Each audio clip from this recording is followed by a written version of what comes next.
and hungry is not a great combination.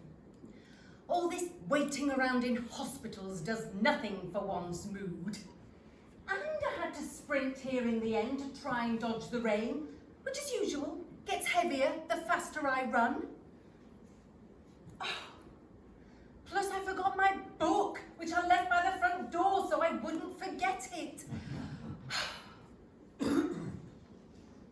There must be at least 60 people waiting to be seen.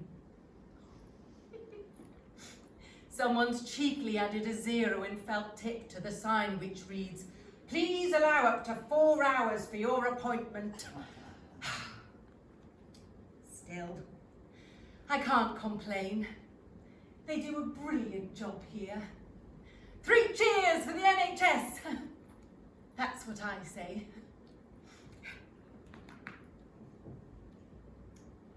The young woman sitting next to me offers her newspaper when she finishes it, which is good of her. Oh, it's the Daily Mirror. But beggars can't be choosers. I do the crossword and find myself finishing it with all bar 1 word to go. 6 down, beginning with H. Composer who opens doors. I haven't got a clue.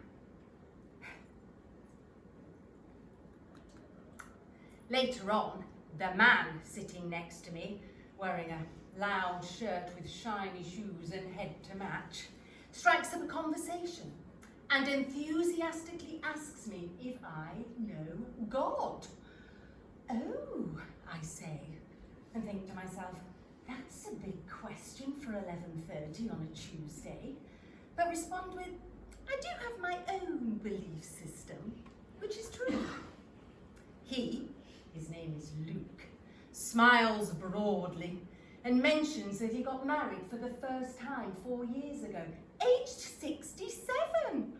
Oh, so there's hope for me yet, I say. And I'm not joking, I think to myself. Oh yes, he says, never give up, be positive and seize the day. I don't know why I always get spoken to by religious people.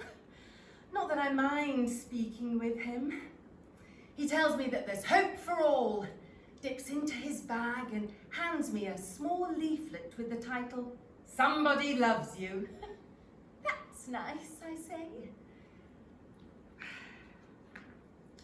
Unfortunately, his hopeful enthusiasm doesn't apply to the present situation, so I pass one of the nurses walking by, calling her by her first name, which stops her for a second. It's on the name badge. Why is it so busy here today? She shrugs and sighs and quietly tells me that it looks as if Duvet Dave, not his real name, has decided to have another lie-in. You must be joking, I say. I wish I was. He's sick, off work. Sick? Off work? No, she says, and speaks up a little. He's sick of work. It's the stress. He can't handle it. Tell me about it, is all I can think of saying. She tells me that she has to go and dashes off. Handle it. Composer who opens doors. Handle. Hang on a minute, that's not right. I open the page. No wonder it didn't make sense. They misspelt handle. Really? All of a sudden, a dishevelled-looking man is briskly walked through the clinic's corridors with 2 police officers either side of him who look far too young, with one of them handcuffed to him. Our eyes meet for a split second, and he grunts, "What you looking at?" I stare at the floor, pretending to ignore him. I wonder what he's done. Still, it's a nice day out for him, and with a change of scenery. I eventually hear my name being called. It's 3.5 hours by the time I see the specialist, but it's not as if anyone's at home waiting for me, sadly. Oh, I'm given the good news that everything's stable. I can't ask for more. I book my appointment for my next checkup.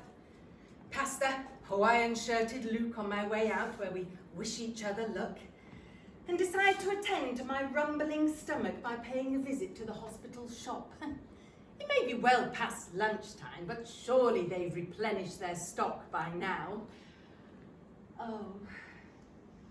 3 BLTs, 4 tuna and sweet corn, 1 smoked salmon and cream cheese with a large rip in the plastic packaging, and 2 chicken salads, one of which is well past its sell-by date. Not unlike the poor chicken itself, which I point out to the cashier, but he doesn't seem too bothered. After taking my usual dietary requirements into consideration, and thinking that there isn't really much choice, I then spot, hidden behind the tuna and sweet corn, 1 solitary egg and cress. Yes, I quickly grab it, but at exactly the same time, somebody else does too. I look up. Oh, a smart, distinguished-looking man with grey hair and with a fresh smell of aftershave, about my age. After our little tussle, which seems like an eternity, but I'm sure is just a matter of seconds, I thought I'd better stop pulling and let go. After all, I don't want to end up with egg on my face. We instantly apologise to one another, and then a security guard suddenly appears out of nowhere, asking us if everything's okay. It was obviously a quiet day security-wise. Hey, please, you'd better have this. That's awfully kind, thanks, but you're welcome to it, I say, followed by finders keepers, secretly hoping he will do the gentlemanly thing. His response? Ladies first. You're American, I point out, as if he doesn't know. Canadian, actually. Whoops, I say. But you're forgiven. I couldn't see anything else I much fancied, but I insist you have this. He says, in his lovely Canadian twang. I feel bad. I really do, but thank you. No problem. We chat for a few minutes and seem to have a lot in common. He's very polite. Turns out that he's single, a retired bookshop owner, and lives not far from the hospital with his sister, who is visiting. We say our goodbyes, although I would have loved to have spoken with him for longer, and go our separate ways in opposite directions. I find myself walking slowly as if I want the moment to last. I can't let this opportunity pass me by. What was it Luke said? Yes, it's about time I did. Just before I reached the exit, I turned my head round and I'm astonished to find he's done the same. We both smile and walk towards each other, while I think, this is not like me.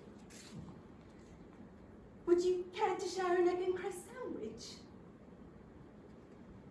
Of all the hospitals, and all the towns, and all the world, she walks into mine.